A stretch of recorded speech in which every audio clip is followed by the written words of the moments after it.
Thanks, sir. Oh, headphones on. Okay.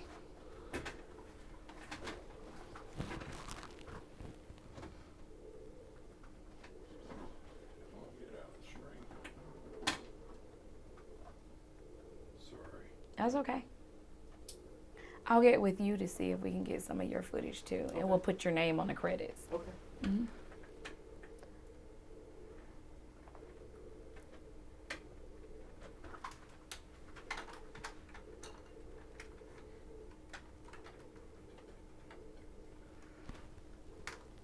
Okay, done. Okay. Then let me know when to go. We're good? All right, Papa, tell me your first and last name. Steve Morgan. Morgan, Yes, ma'am. Steve? Yes, ma'am. Known as? Big Poppa. Wow. Tell me how long you have been in the rap game here in Shreveport, Bossier. I say 23 years. And what made you start? I was in elementary when I started, but I didn't take it serious at that time. So one of my classmates brought me a Too Short cassette tape to school, and my mom had this big radio, and I learned how to take the words out and let the bass play where it could just sound like the beat.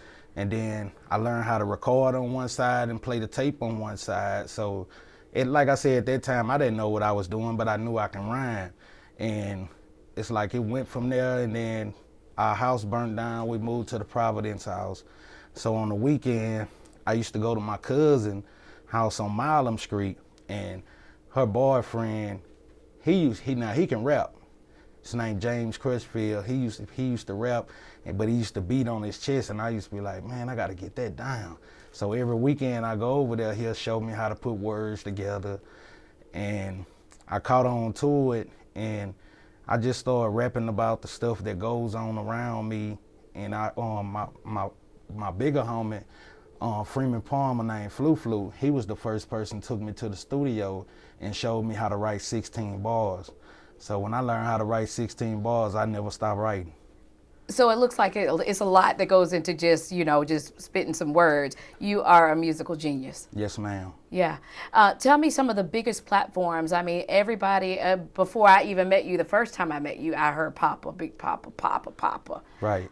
Poppa is the one. Right.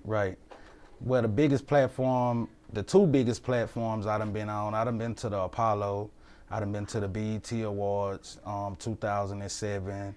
I done performed in the No Kill Center in Dallas at one of Lil Wayne's shows. He was the headliner, and me and Hurricane, we performed there. So them like the three biggest that I done been on.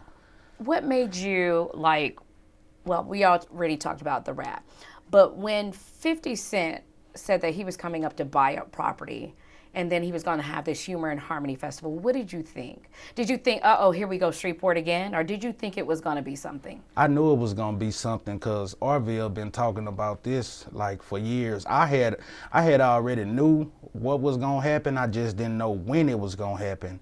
And it was like a blessing from God because his film studio is right in the neighborhood I grew up in, right on Fannin Street, where I was born and raised at. So when I heard he was coming, I was like, man. Like when I first heard it, I was like, okay, we got a post. When I seen him come, I was like, and did what he did for Human and Harmony, I was like, we got a heartbeat. So Shreveport back alive, and it was like, man, it was a good feeling, because I'm quite sure a lot of people around Shreveport haven't had that feeling since probably the early 2000s or something like that. And it was like everybody was happy. When I was down there under that bridge, I seen nothing but smiles.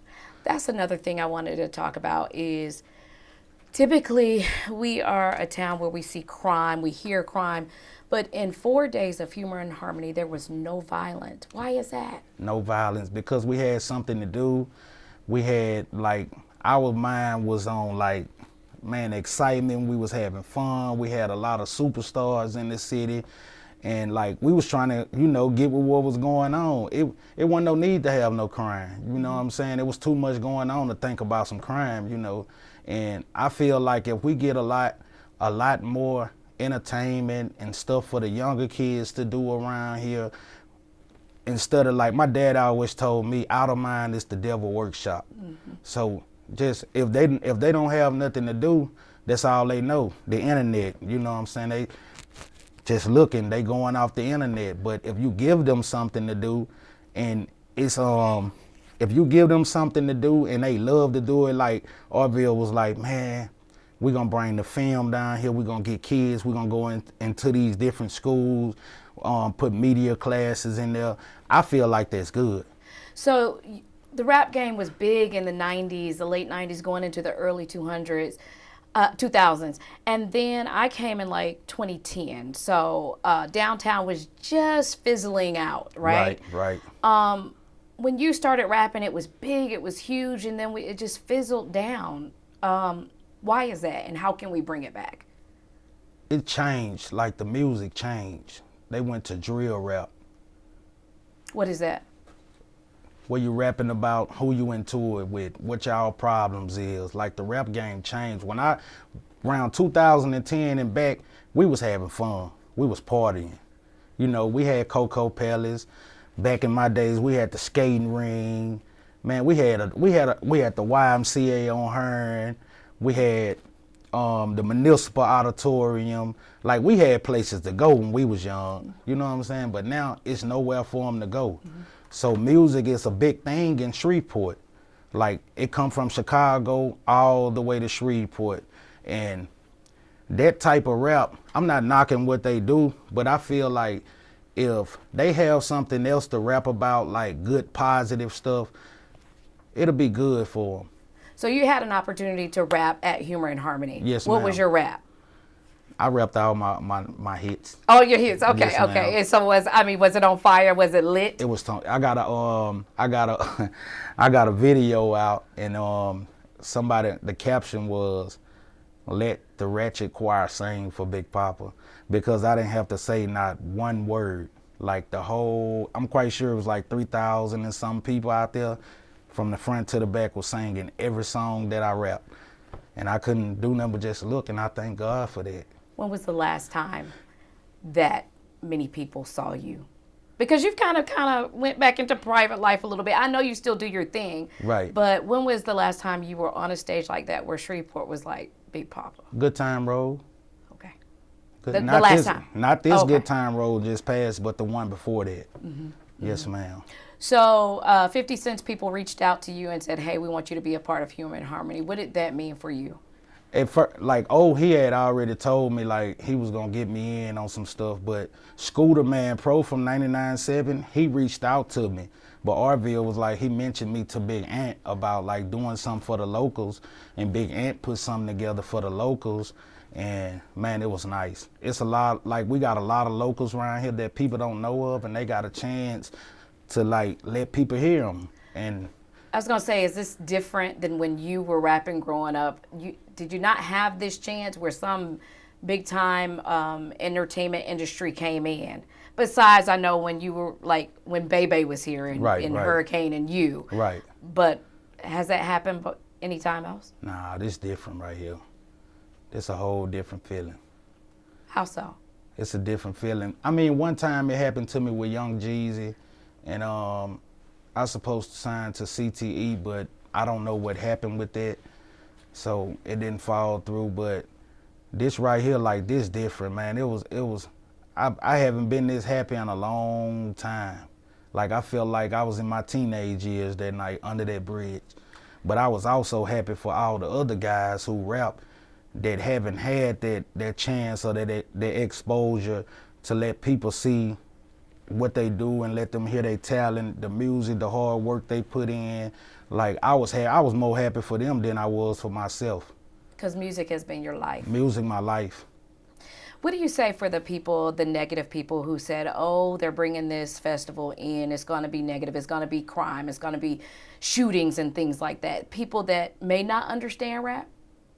Right. I mean, the negative people, I just let them be negative. I don't even cross over to that side, you know, because I understand the business. I understand what 50 doing. I mean, in anything you do, I can start a cooking show. You're going to have some people say my food going to be nasty, you know, so you're going to have the negative, but you got to look over the negative.